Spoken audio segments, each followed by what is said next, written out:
Hatshepsut r. 1479–1458 BCE, was the first female ruler of ancient Egypt to reign as a male with the full authority of Pharaoh. Her name means foremost of noble women, or she is first among noble women. She began her reign as regent to her stepson Thutmose III, r. 1458–1425 BCE, who would succeed her. Initially, she ruled as a woman as depicted in statuary, but, at around the 7th year of her reign, she chose to be depicted as a male pharaoh in statuary and reliefs, though still referring to herself as female in her inscriptions. She was the 5th pharaoh of the 18th dynasty during the period known as the New Kingdom, c. 1570 to c. 1069 BCE, and regarded as one of the most prosperous in the era of the Egyptian Empire. Although she is sometimes cited as the first female ruler of Egypt, or the only one, there were women who reigned before her, such as Merneptah, rc. 3000 BCE, in the early dynastic period, probably as regent, and Neferu-Ra, rc. 1807–1802 BCE.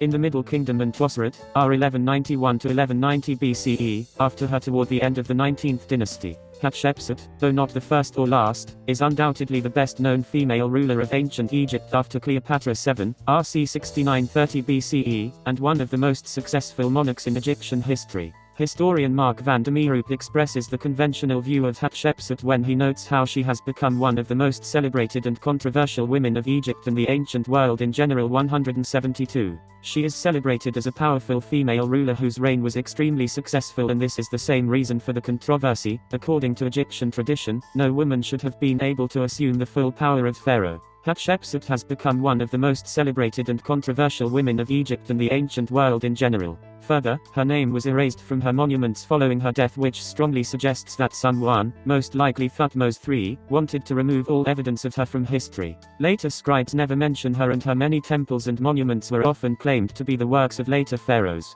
Her existence only came to light fairly recently in history when the Orientalist Jean-François Champollion, L. 1790–1832 CE, most famous for deciphering the Rosetta Stone, found he could not reconcile hieroglyphics indicating a female ruler with statuary obviously depicting a male. These hieroglyphics were found in the inner chambers of Hatshepsut's temple at Deir el-Berri. All public recognition of her had been erased. Since the Egyptians believed that erasing one's name from history hampered one's afterlife, it is believed that whoever removed her from public knowledge did not wish her ill after death and so preserved her name in more secluded areas. It has also been suggested that her name was simply overlooked in some places out of the public eye. Hatshepsut's building projects were numerous, after all, and it is certainly possible that those responsible for blotting her name out simply missed some. Efforts to erase Hatshepsut from memory were ultimately unsuccessful, however, as she is well known today as one of the greatest pharaohs of ancient Egypt. Hatshepsut was the daughter of Thutmose II by his secondary wife Neferu-Ra.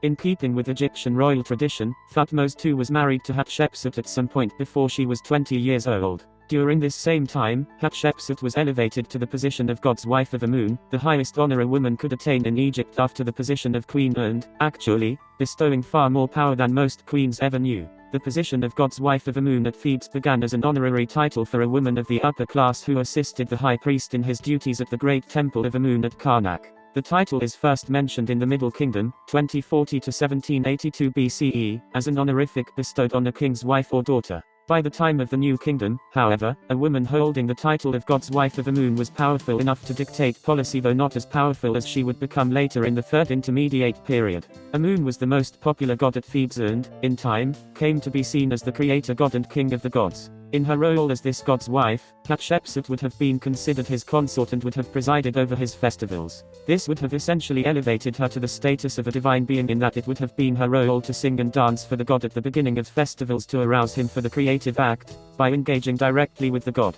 she would have taken on an elevated status. The details of the exact duties of the god's wife of Amun are unclear, but it is certain that it was a very powerful office which would only become more so later in Egypt's history. Hatshepsut and Thutmose II had a daughter, Neferu-Ra, while Thutmose II fathered a son with his lesser wife Isis. This son was Thutmose III, who was named his father's successor.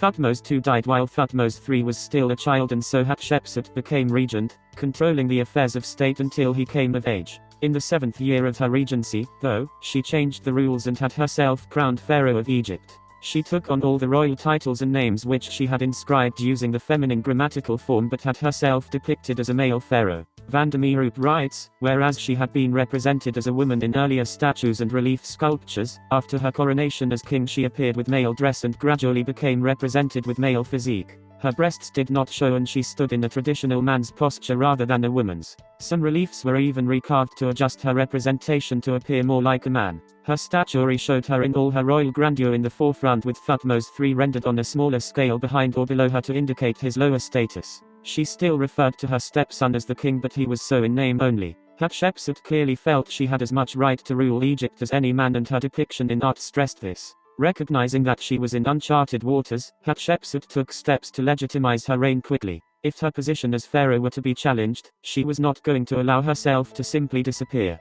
Hatshepsut began her reign by marrying her daughter to Thutmose III and bestowing on Neferu-Ra the position of God's wife of Amun in order to secure her position. Even if she were now forced to relinquish power to Thutmose III, she would still be in a strong position as his stepmother and mother-in-law, and, further, she had her daughter in one of the most prestigious and powerful positions in the land. These precautions were not enough, however, and she legitimized her reign by presenting herself not merely as Amun's wife in ritual but as his daughter. She claimed that Amun had appeared to her mother in the form of Thutmose I and conceived her, thus making her a demi-goddess. She furthered her legitimacy through reliefs on public buildings showing Thutmose I making her his co-ruler, claiming that Amun had earlier sent an oracle predicting her rise to power, and linking herself to the expulsion of the Hyksos some 80 years before. The Hyksos were a Semitic people who established themselves at Avaris in Lower Egypt and gradually assumed enough power to control the region. They were defeated and driven from Egypt by Ahmose of Thebes, RC 1570 to 1544 BCE, which initiated the period of the New Kingdom. The later Egyptian historians regularly characterized the Hyksos, referred to as Asiatics, as hated tyrants who invaded Egypt, sacked temples, and desecrated shrines. Even though these claims were all either exaggerations or untruths, the Egyptian memory of the hated Hyksos was strong, and Hatshepsut made good use of that. She presented herself as a direct successor to Ahmose, whose name the people still remembered as their great liberator, in order to further strengthen her position and defend against detractors who would claim a woman was unfit to rule. Her numerous inscriptions, monuments, and temples all demonstrate how unprecedented her reign was. No woman before her had ruled the country openly as pharaoh.